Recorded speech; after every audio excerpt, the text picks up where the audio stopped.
नमस्कार मित्रांनो, मी किरण कदम आणि तुमचं स्वागत आहे आजच्या पॉइंटेड चर्चेमध्ये. मित्रांनो, आज 3 दिवसानंतर मार्केट ओपन होत आहे. त्यामुळे काही इम्पॉर्टंट अशा न्यूज आहेत त्या आपण डिस्कस केल्याच पाहिजे. आणि बिझनेस न्यूज सुरू करण्या अगोदर मित्रांनो, आज 29 जून माझा आज वाढदिवस आहे आणि वाढदिवसाच्या दिवशी तुम्हाला फक्त एकच रिक्वेस्ट करेन, तुमचं असंच माझ्यावरती आणि चॅनलवरती प्रेम असंच राहू द्या. तर विदाउट वेस्टिंग एनी टाइम सुरू करूया आजच्या बिझनेस न्यूज. तर पहिली न्यूज आहे मित्रांनो, अर्थातच सेन्सेक्स बद्दल.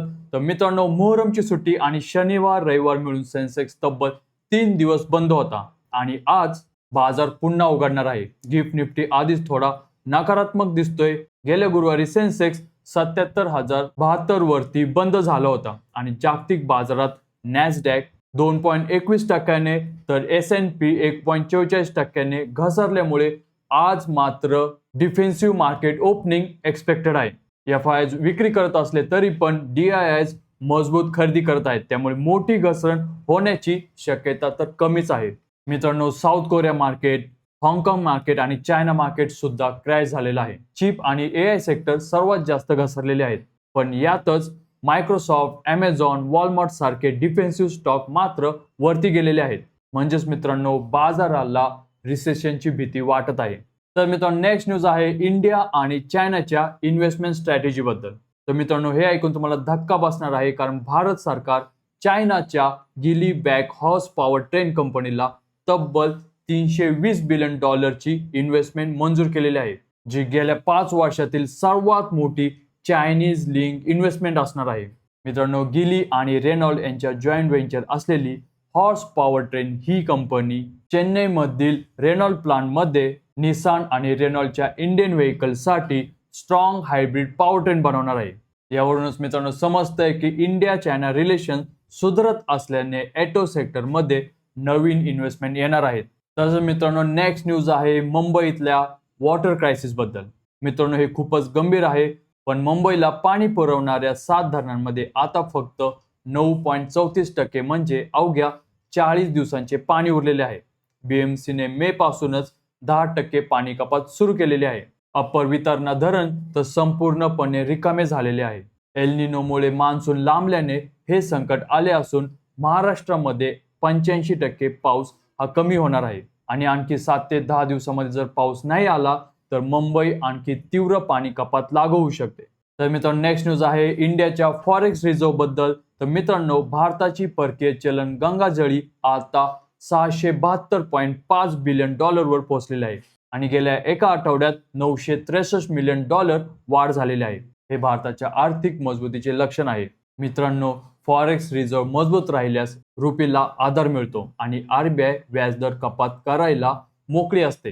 हे सगळे शेअर बाजारासाठी पॉझिटिव्ह इंडिकेशन आहेत. तर मित्रांनो, लेट जून हा इंडियन स्टार्टअप वीक ठरलेला आहे. मित्रांनो, भारतीय स्टार्टअप इकोसिस्टीम ही थांबत नाहीये. एकट्या जूनच्या शेवटच्या आठवड्यामध्ये तब्बल $469 मिलियन म्हणजे जवळपास 3,900 कोटीची फंडिंग मिळालेली आहे. यामध्ये म्युझिक टेक, ड्रिंक बॉक्स तसेच हेअर केअर, एक्स्टोविया आणि कोरियन फूड ब्रँड गिमी मिची आणि इन्फ्लुएन्सर मार्केटिंग प्लॅटफॉर्म इन्फ्लुइश यांना सीड फंडिंग मिळवलेले आहे. AI नेटिव्ह स्टार्टअप सर्वम आणि न्यासा यांनी युनिकॉर्न स्टेटस मिळवलेला आहे. हे दाखवतो मित्रांनो की भारतामध्ये इनोव्हेशन थांबलेले नाहीये. तर मित्रांनो, नेक्स्ट न्यूज आहे अमेरिकेने चायनाला चिप डिझाईन एक्सपोर्ट करणे थांबवलेले आहे. मित्रांनो, ट्रम्पने प्रोमोटिंग ॲडव्हान्स AI इनोव्हेशन आणि सिक्युरिटी हा महत्त्वाचा एक्झिक्युटिव्ह ऑर्डर जाहीर केलेला आहे, ज्यामुळे US चायना टेक वॉर आणखी तीव्र झालेला आहे. या ऑर्डरनुसार चायनीज कंपन्यांना US डिझाईन सॉफ्टवेअर वापरण्यावर बंधने येणार आहेत. म्हणजे चायना त्यांच्या चिपचे डिझाईन USA शिवाय कुठेच करू शकत नाही. तर मित्रांनो, नेक्स्ट न्यूज आहे टाटा ग्रुप हा इंडियाचा सर्वात व्हॅल्युएबल ग्रुप बनलेला आहे. मित्रांनो, हुरून इंडिया 500 यादी नुकतीच जाहीर झालेली आहे आणि टाटा ग्रुपने पुन्हा एकदा भारताचा सर्वात मौल्यवान बिझनेस हाऊस म्हणून स्थान मिळवलेलं आहे. टाटा ग्रुपच्या 14 कंपनीज यादीत आहेत आणि एकत्रित मूल्य हे 34 लाख कोटीचे आहे आणि अदानी प्रॉपर्टी मात्र फास्टेस्ट ग्रोईंग कंपनी म्हणून उभी राहिलेली आहे. तर मित्रांनो, आता डिस्कस करूया दिल्लीच्या EV पॉलिसी बद्दल. तर मित्रांनो, दिल्लीने EV पॉलिसी 2026 जाहीर केली आणि या पॉलिसीनुसार सर्व नवीन बिल्डिंग्स, कमर्शियल कॉम्प्लेक्सेस, हायवेज आणि इन्फ्रास्ट्रक्चर प्रोजेक्ट्समध्ये EV चार्जिंग स्टेशन ठेवणे आता मॅन्डेटरी झालेलं आहे. इंडियामध्ये सध्या फक्त 29,151 पब्लिक ईव्ही चार्जिंग स्टेशन्स आहेत. पण PM EV ड्राईव्ह स्कीमच्या 10,900 कोटींच्या फंडमुळे आता हा काउंट वाढणार आहे. याचा थेट फायदा रिअल इस्टेट, कन्स्ट्रक्शन्स आणि EV चार्जिंग कंपन्यांना होणार आहे. नेक्स्ट न्यूज आहे मित्रांनो टाटा मोटर्स बद्दल. तर मित्रांनो टाटा मोटर्सने फायनान्शियल इयर 27 ते फायनान्शियल 31 पर्यंत या 5 वर्षांमध्ये तब्बल 40,000 करोडची गुंतवणूक करण्याची घोषणा केलेली आहे. या प्लॅन नुसार टाटा सध्याच्या 9 मॉडेल्सवरून 15 मॉडेल्स पर्यंत पोहोचणार आहे. म्हणजे मित्रांनो टाटा ग्रुप 6 नवीन EVs आणणार आहे. तर 2031 पर्यंत 12 लाख व्हेकलचे त्यांनी सेल्स टार्गेट ठेवलेले आहे. तर मित्रांनो नेक्स्ट न्यूज आहे India USA BTA trade deal बद्दल. मित्रांनो फेब्रुवारी 2026 मध्ये ट्रम्प मोदीने इंडिया US ट्रेड डील घोषित केली होती, ज्यामध्ये इंडियावर टेरिफ हा 50% वरून 18% आणला होता. पण आता लिगली बाइंडिंग टेक्स्ट अजून फायनल व्हायचा आहे. भारत सरकारने सांगितले की सर्व मेजर पॉइंट्स हे मान्य झालेले आहेत. इंडिया आता $500 बिलियन चे अमेरिकन प्रोडक्ट म्हणजे एनर्जी, टेक्नॉलॉजी, ॲग्रिकल्चर गोष्टी हे खरेदी करणार आहे. आणि हा डील फायनल झाल्यास IT, pharma, textile, gems and jewellery यांना चांगलाच बूस्ट भेटू शकतो. तर मित्रांनो नेक्स्ट न्यूज आहे IT सेक्टर बद्दल.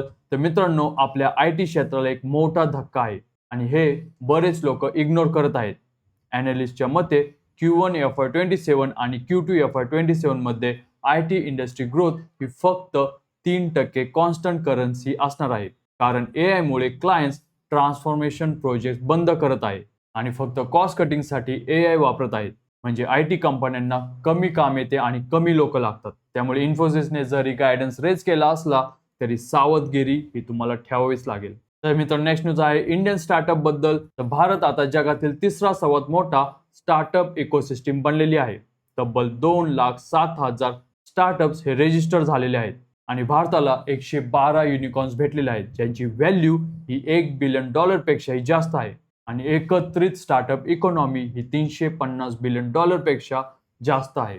H1 2026 मध्ये $7.2 बिलियन ची फंडिंग मिळालेली आहे आणि जी की मागच्या वर्षापेक्षा 12% जास्त आहे. आणि यापेक्षा सर्वात इम्पॉर्टंट न्यूज मित्रांनो की 50% पेक्षाही जास्त स्टार्टअप आता Tier 2 आणि Tier 3 शहरांमधून येत आहेत. तर मित्रांनो नेक्स्ट न्यूज आहे IBM बद्दल. तर जागतिक बाजारात टेक स्टॉक्स आपटत असताना एक नाव मात्र वरती येत आहे आणि ते आहे IBM. JP मॉर्गनने IBM ला ओव्हरवेट रेटिंग दिलेली आहे आणि त्यामुळे IBMचा शेअर 5% उसळलेला आहे. IBM हे AI बेस्ड कन्सल्टिंग आणि हायब्रिड क्लाउडमध्ये जोरदार काम करत असून Nvidia चिप्स आणि प्युअर AI प्लेस ज्यावेळी पडतात त्यावेळी IBM, मायक्रोसॉफ्ट, Amazon सारखे एंटरप्राइज AI स्टॉक्स वरती जातात, कारण ह्या कंपनी AI मधून ॲक्च्युअल रेव्हेन्यू जनरेट करतात. तर हे होतं मित्रांनो आजच्या बिझनेस न्यूज. तुम्हाला न्यूज इन्फॉर्मेटिव्ह वाटले असेल तर लाईक नक्की करायचं आहे आणि अशाच बिझनेस न्यूज घेऊन भेटूया पुढच्या व्हिडिओमध्ये. तोपर्यंत जय हिंद, जय महाराष्ट्र.